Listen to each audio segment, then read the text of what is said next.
Boa noite a todos. A partir de agora, o convite é nos encontrarmos com o nosso Mestre Jesus. Mestre e guia. Mestre, porque ele foi o único ser na humanidade que é o que ele ensinou e continua ensinando. Por isso ele é o nosso mestre. E eu escolhi para a noite de hoje, do capítulo 8 do Evangelho segundo o Espiritismo, o tema bem-aventurados, não, é bem-aventurados, é do tema bem-aventurados, depois eu vou extrair o tema de hoje, mas o capítulo bem-aventurados os que têm puro o coração. Esse capítulo trata da simplicidade e da humildade. Bem-aventurados os que têm puro coração, porque por quanto verão a Deus, são palavras de Jesus, trazidas a nós por Mateus.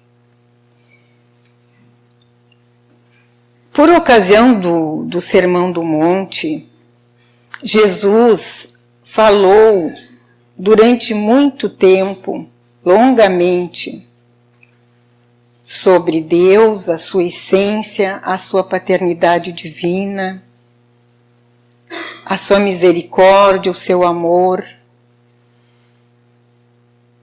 a sua justiça. E falou também num reino que as pessoas alcançariam num futuro, quando entendessem essas leis divinas e aceitassem de vivenciá-las. Naquela época, era uma linguagem muito nova, mas Jesus gravou no psiquismo, tanto do nosso planeta Terra, como de cada coração humano. E nos dias de hoje, através da doutrina espírita, nós podemos entender melhor estes conceitos que o Mestre nos trouxe. Nos diz a orientação do Evangelho Espiritismo, a pureza de coração é inseparável da simplicidade e da humildade. Exclui toda a ideia de egoísmo e orgulho. Por isso é que Jesus toma a infância como emblema dessa pureza, do mesmo modo que tomou como da humildade. Allan Kardec colocou esse tema, vinde a mim as criancinhas, exatamente pela questão da pureza das crianças. E ele utilizou a índole, a natureza moral e espiritual dessas crianças para trazer o ensinamento que ele queria, de pureza e simplicidade espiritual para todos os que ali se encontravam. A pureza de sentimentos é um estado nosso onde nós conseguimos nos desvestir das nossas emoções que nos perturbam, das nossas mágoas, dos nossos rancores, das nossas ânsias. A pureza, ela não contém esse tipo de emoções, o que é muito difícil, porque todos nós resguardamos uma emoção ou outra que nos desarticula os sentimentos, né?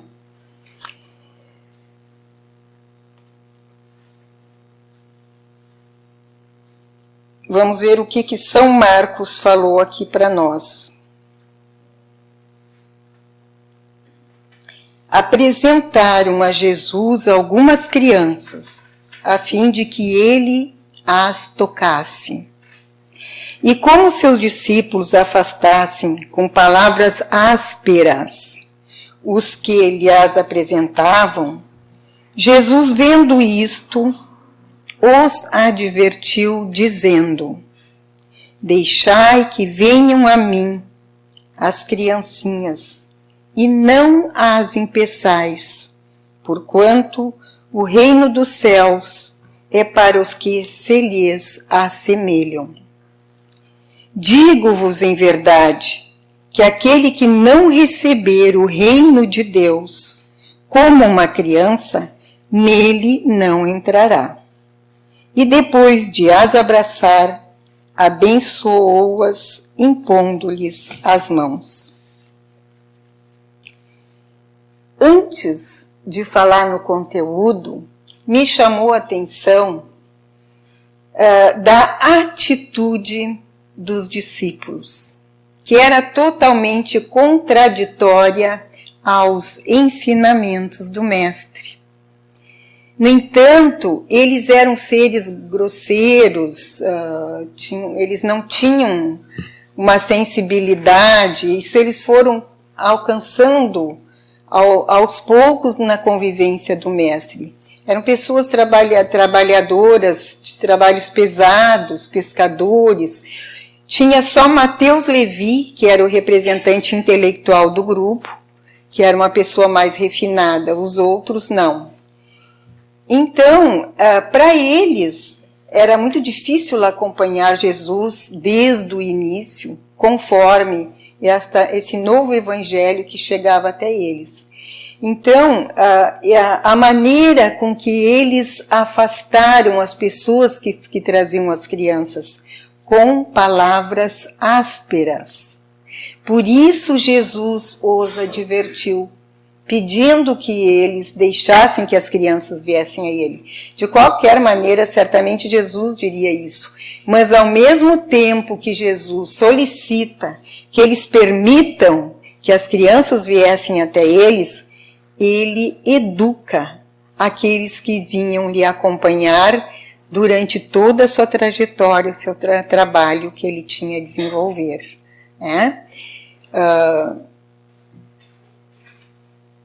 Se Jesus era a pureza, era a singeleza, era a simplicidade e vinha ensinar essa sua essência para que nós assimilássemos esse conteúdo e vivenciássemos, eles estavam totalmente dissonantes dessa realidade. E isso nos leva a reflexionarmos quanto a nós. Será que nós conseguimos sempre falar com ternura, com doçura, com fraternidade, com humildade, nas nossas casas, nos nossos trabalhos, nas instituições que nós trabalhamos? Eu acho que a gente sempre se acha dotado de autoridade, nem que seja um pouquinho, e sempre acha que tem alguém que a gente tem que corrigir. Às vezes as pessoas fogem, não é assim, mas se a gente for fazer uma análise profunda, nós ainda estamos no patamar daqueles pescadores humildes que estavam ali para servir Jesus. Então está na hora de sairmos desse estágio, e entrarmos na nova fase de educação moral que Jesus veio realmente nos propor. Seca a garganta.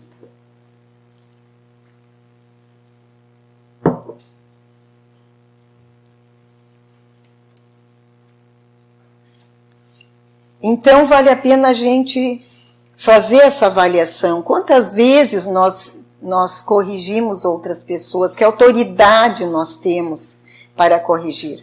A autoridade moral tinha Jesus. O que nós podemos fazer é, se a gente acha que tem que mudar alguma coisa, que tem que manter um equilíbrio, usar a maneira mais singela possível. Nunca entrando com uma atitude menos caridosa. Bom, quando Jesus disse então, deixai que venham a mim as criancinhas e não as impeçais, ele nos ensina a importância do período infantil dos espíritos reencarnantes que somos todos nós, né? Que naquela época era de difícil compreensão, envolve a lei da reencarnação, da evolução, do progresso, princípios básicos da nossa doutrina que hoje nós entendemos pelos estudos que Allan Kardec, com o auxílio dos espíritos superiores, trouxe, e consta nas nossas obras básicas. Então, é o seguinte, na questão 385 do Livro dos Espíritos, nós temos a seguinte elucidação. Os espíritos só entram na vida corporal para se aperfeiçoarem, para se melhorarem. Então, aqui nós temos já uma resposta, né? O objetivo da nossa estada aqui, hoje, agora, encarnados, é nos aperfeiçoarmos e nos melhorarmos. Nos aperfeiçoarmos moralmente. A delicadeza da idade infantil os torna brandos, acessíveis aos conselhos da experiência e dos que devam fazê-los progredir. Essa questão da delicadeza infantil aqui tem relação com o estado de adormecimento em que o espírito se encontra nas primeiras fases do seu estágio reencarnatório. Depois vai ser mais explicado aqui, por isso que eu não vou falar tanto. Mas a verdade é o seguinte, que essa brandura que os espíritos colocam aqui, que é característico das crianças, é um estado de singeleza espiritual, não existe emoção. As crianças podem até apresentar algum reflexo condicionado do passado, algum ato instintivo, impulsivo, que às vezes a criança chora, aparece rebelde, mas ela não tem consciência. São atos reflexos instintivos. Ela não tem consciência, porque o espírito está em descanso, ele está adormecido. Tá? E é uma fase em que elas se encontram muito receptivas a toda e qualquer experiência. Por isso que na pedagogia, na psicologia, nos estudos médicos voltados à infância, o desenvolvimento infantil, é muito importante o primeiro olhar que a criança recebe, seja da mãe ou de um profissional. Aquele primeiro olhar vai causar já o primeiro impacto de amor ou de não amor naquela criança. E a partir deste primeiro olhar, todas as impressões vão ser impregnadas no psiquismo dessa criança e vão configurar, então, esta personalidade que está ali para se aperfeiçoar e se melhorar. Por isso que ela vem receptiva. E no nosso desenvolvimento atual, moderno, os médicos, os psicólogos, os educadores descobriram que a criança é muito receptiva. E o que acontece? Aula de inglês, aula de francês, aula de música. As crianças, quanto mais ensina, mais elas aprendem, porque elas vêm com essa potencialidade para aprender. Mas isso é um tormento para elas. Elas vêm para aprender a se melhorarem, a se equiparem de uma educação moral adequada. E a tecnologia vem tomando conta de novo. Né? Então, nós, educadores, temos que ter um pouco de cuidado com relação a esse aspecto. porque toda e qualquer experiência se grava no psiquismo dessas crianças, a partir de então. E nessa fase, nos diz Allan Kardec, é que se lhes pode, se pode nas crianças, reformar os caracteres, o caráter, reformar, forjar o caráter das crianças, no que diz respeito à moralidade. É a educação moral do indivíduo, é o que edifica o espírito, é o que constitui o espírito. E Allan Kardec chama muito atenção para esse aspecto da educação moral. Então, a continuidade da frase é a seguinte: nesta fase é que se lhes pode reformar os caracteres e reprimir os maus pendores. Reprimir aqui nós temos que prestar bem atenção. Reprimir no sentido de conter as emoções, a ação das crianças, com firmeza e brandura. Joana de Ângeles nos diz o seguinte com relação a essa repressão que deve ser branda. Ela diz: a rigidez excessiva gera rebeldia. Então nós temos que cuidar deste aspecto. Quando nós pensamos que estamos educando, estamos gerando rebeldia naquele coraçãozinho simples, singelo, afável que está ali, para desabrochar os valores morais. Então, lembremos sempre essa frase: a rigidez excessiva gera rebeldia. Isso não só nas crianças, naqueles espíritos ainda reencarnantes. Todos nós, em alguma época da nossa vida, somos crianças psicológicas, emocionais, morais e espirituais. E quando alguém fala conosco com uma maneira um tanto mais forte, mais rígida, também nós reagimos. Então isso aí é a questão da solidariedade, da fraternidade, da compreensão, da lei de justiça, amor e caridade. Agora, na questão 351, nós vamos ver com mais clareza o que significa a delicadeza da idade infantil. A partir do instante da concepção, começa o espírito a ser tomado de perturbação, no sentido de consciência, que o adverte de que lhe soou o momento de começar nova existência corpórea. Essa perturbação cresce de contínuo até o nascimento. É um período de repouso do espírito. À medida que se aproxima a hora do nascimento, suas ideias se apagam, assim como a lembrança do passado.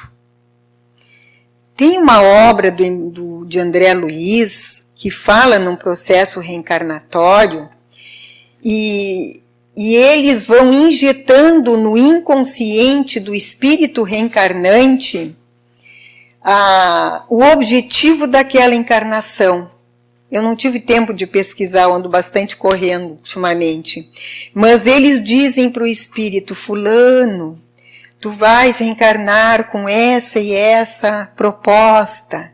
E eles vão falando, vão injetando no inconsciente, para que o espírito, esquecendo-se de todas as suas experiências passadas, ele tenha muito gravado este comprometimento moral que ele tem que cumprir na nova encarnação.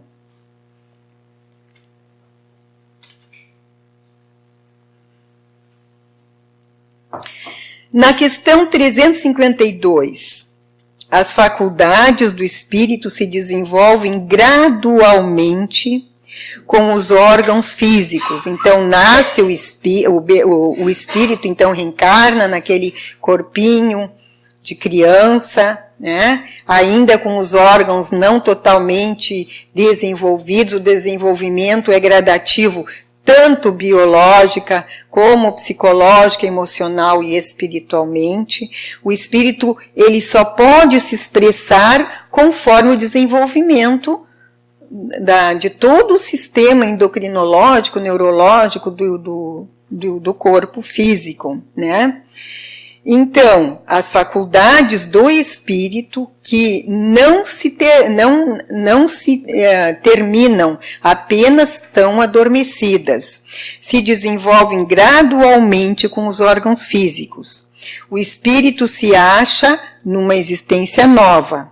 Preciso é que aprenda a servir-se dos instrumentos de que dispõe.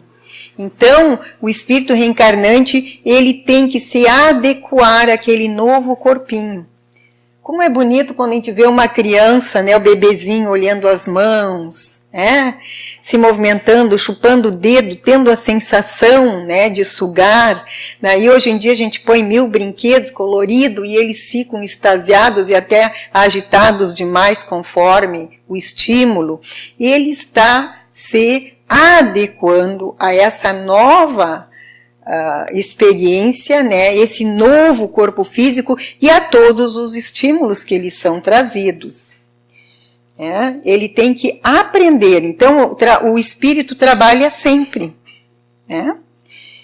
As ideias lhe voltam pouco a pouco, como uma pessoa que desperta e se vê em situação diversa da que ocupava na véspera.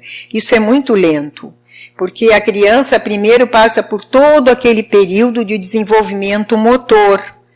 Todas as atividades da criança, sorrir, chorar, as reações dela, ela aparenta que ela está sabendo o que está fazendo, mas ela ainda não tem a consciência de si. O espírito ainda não está com a consciência desperta. Na questão 383, a utilidade do espírito passar pelo estado de infância, encarnado, com o objetivo de se aperfeiçoar. O espírito, durante esse período, é mais acessível às impressões que recebe, aquilo eu já tinha falado antes, capazes de auxiliarem o adiantamento para o que deve contribuir os incumbidos de educá-lo. Então, aqui a responsabilidade dos pais, né? Os pais é que têm que auxiliar esse espírito nesta nova trajetória de desenvolvimento, de aprendizagem e de aprimoramento. Então, os pais têm que ajudar. Porque ainda continua o repouso do espírito. E Allan Kardec, ele fala muito claramente nessa questão do comprometimento dos pais. Que os pais devem prestar atenção na índole que as crianças, nas tendências que as crianças vão apresentando. Porque embora elas não tenham consciência, mas elas apresentam suas tendências instintivas, seus reflexos condicionados de vidas anteriores. E então Allan Kardec diz que essas tendências têm que ser trabalhadas desde o início, para que não se reforcem, não se fortaleçam, já que o indivíduo, o espírito, vem para se reformular, para se aperfeiçoar, para se melhorar. Então, esta é a tarefa dos educadores. E tem uma parte que ele diz que os pais muitas vezes se preocupam muito mais em aprumar as árvores de seus jardins do que se preocuparem com o conteúdo e a educação moral de seus filhos. Ele era um educador, né?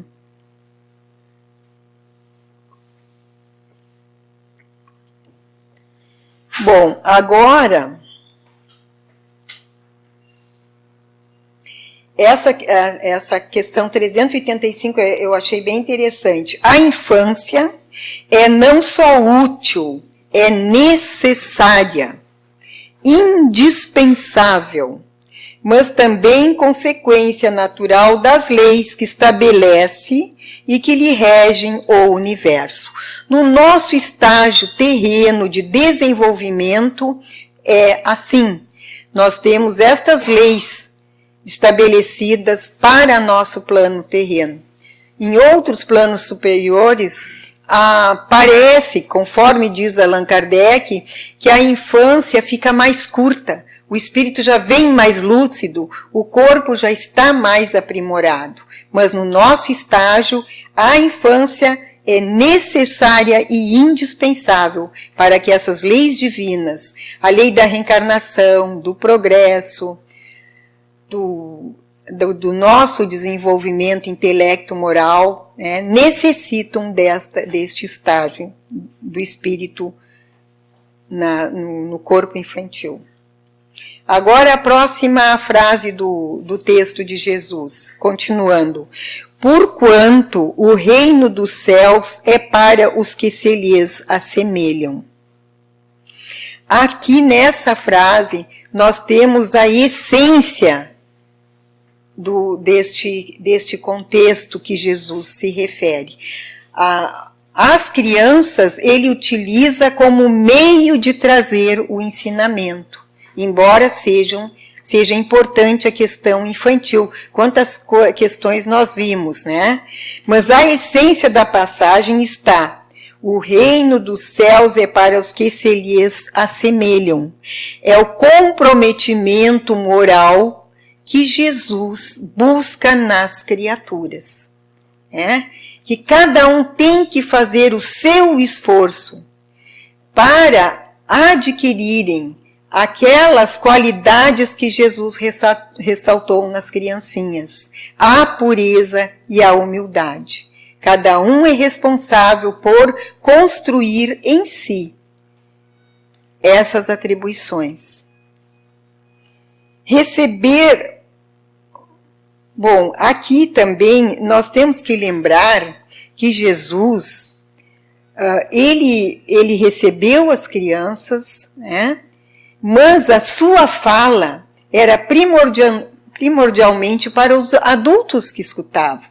Porque as crianças, se eles estão num estágio que o espírito ainda não tem uma consciência plena, eles vão gravar no seu perispírito esta experiência. Um dia vai aflorar este conhecimento, mas no momento a sua fala era muito mais para os adultos que ali estavam escutando. E quem escutava Jesus? Ele disse: quem precisa de remédio são os doentes, e era para esses que ele se dirigia. Os fracos, os tímidos, os inseguros, os doentes de toda sorte, com doenças incuráveis, aqueles que eram considerados prostitutas, pessoas que não mereciam, no conceito social da época, não mereciam valor humano e social. No entanto, Jesus, quando enunciou o Sermão do Monte, ele não separou ninguém. Ele falou para todas as almas, independente da situação física ou moral. Todos ali tinham valor para ele. E ele preferia atender os humildes, os pobres, os simples, os doentes, os estropiados de toda sorte, porque esses é que estavam precisando de ajuda e se voltariam para os seus ensinos. Aqueles que seriam, como diz Joana de Ângeles, os vitoriosos de um dia, não se interessavam, porque eles se sentiam felizes nas conquistas provisórias da nossa vida material. Então Jesus, neste momento, utilizou a convivência com aquelas crianças para elevar o estado de sofrimento daquelas criaturas ao estado de esperança. Ele mostrou que existia um reino, sim, mas um reino ainda que deveria ser conquistado. O reino de Deus, o reino dos céus, que é construído dentro de nós próprios, com o nosso próprio esforço, a nossa própria vontade.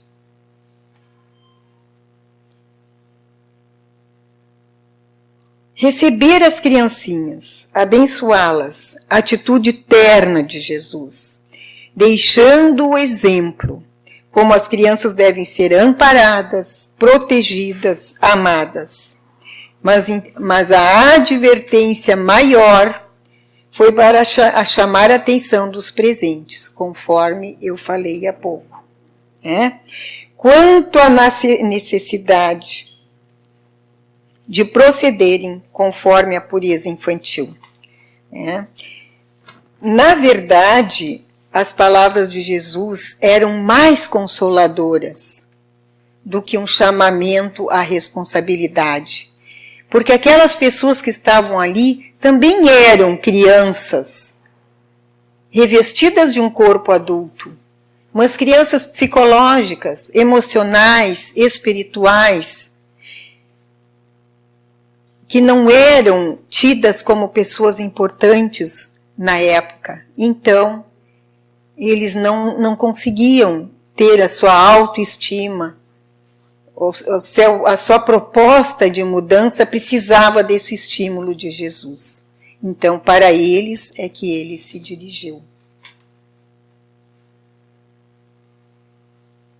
Digo-vos em verdade que aquele que não receber o reino de Deus como uma criança, nele não entrará. Receber o reino de Deus como uma criança, na proposta de Jesus, seria abrirmos o nosso coração, abrirmos a nossa alma, abrirmos o nosso sentimento. Porque o reino de Deus, ele deve ser instalado no nosso sentimento. Enquanto nós não entendermos os ensinos de Jesus e não nos sensibilizarmos com os seus ensinos, nós ainda não estamos preparados para sonharmos com este reino. Então nós temos que, com todo o nosso esforço, buscar estes conteúdos de maneira que eles nos sensibilizem, façam parte da nossa natureza moral e espiritual.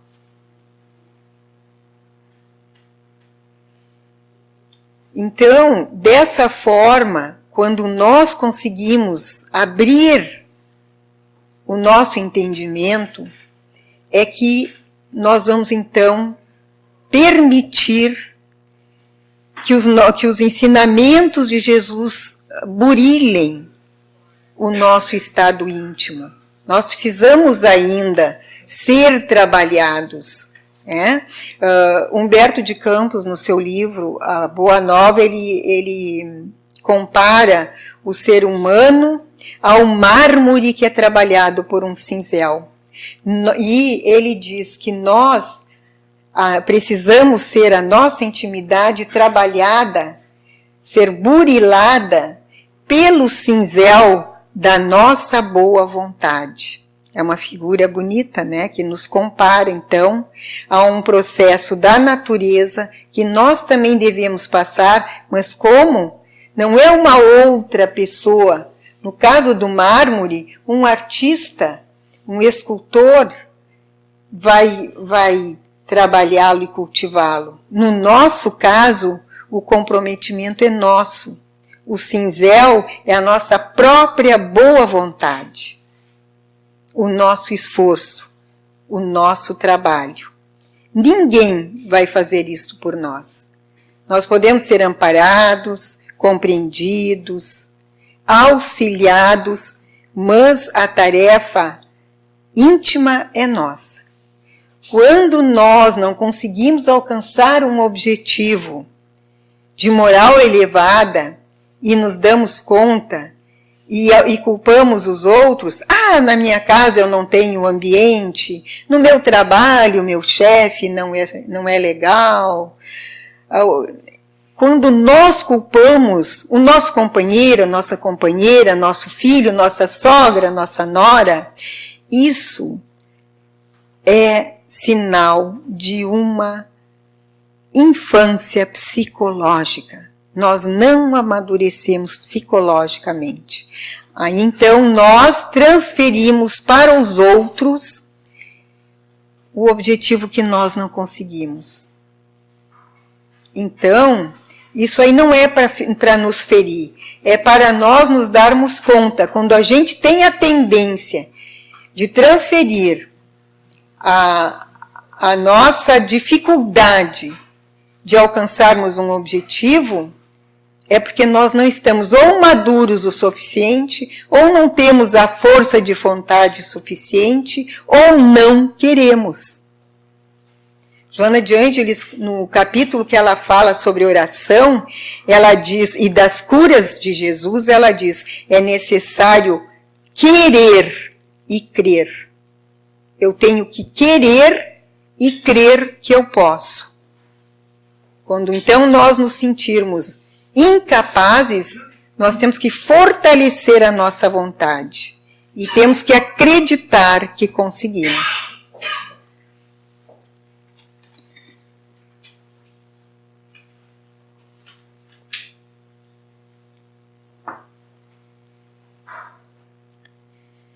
Então, nessa caminhada de burilamento da nossa intimidade, da nossa boa vontade, do nosso esforço em ação, o reino de Deus seria a meta, né? Quando então, conforme Jesus nos conclama, o reino de Deus seria a nossa meta. Nós faríamos esta busca, esse esforço para alcançarmos o reino de Deus, conforme os ensinamentos desta passagem de Jesus, né? Joana de Ângeles nos diz o seguinte: esse reino de Deus inicia-se na intimidade da criatura humana e se expande em direção ao oceano das bênçãos divinas. Ou seja, nós vamos nos diluindo, né? Conforme nós vamos nos aprimorando, nos aperfeiçoando, nos educando para melhor, nós vamos então alcançando vibrações mais aprimoradas e um dia entraremos em comunhão com esse oceano de bênçãos, que é a natureza divina, que é o reino de Deus, mas que nós construímos antes dentro de nós, que sem construirmos em nós, nós não vamos poder alcançar, conectar, comungar com o nosso Pai, porque Ele está muito superior a nós.